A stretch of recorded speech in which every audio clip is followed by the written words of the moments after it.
The latest developments between President Donald Trump and Federal Reserve Chairman Jerome Powell reflect a period of heightened tension and political pressure. Escalating criticism.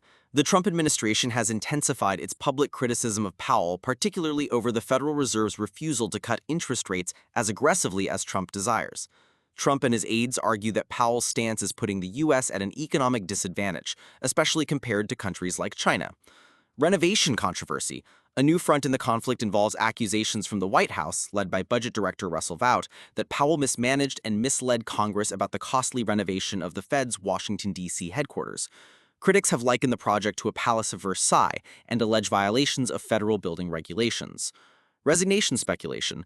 Senior Trump administration officials and allies, including Fannie Mae and Freddie Mac Chair Bill Pulte, have publicly suggested that Powell is considering resigning due to mounting pressure and scrutiny over the renovation and his handling of monetary policy.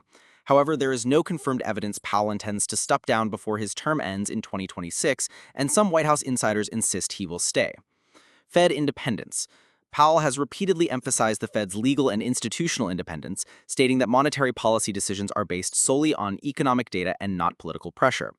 The Fed's current policy rate remains at 4.25 to 4.5%, and Powell has stated that any changes will depend on incoming economic information. Potential successors. Trump has indicated he is considering 3 or 4 possible replacements for Powell if a vacancy arises. Legal and institutional barriers. The Supreme Court has indicated that the White House cannot easily remove the Fed chair, reinforcing the central bank's quasi-independent status. In summary, Trump's campaign to pressure Powell through public attacks, investigations, and speculation about resignation marks the most aggressive White House stance against a sitting Fed chair in decades. Powell, for his part, continues to assert the Fed's independence and has not signaled any intent to leave before his term expires.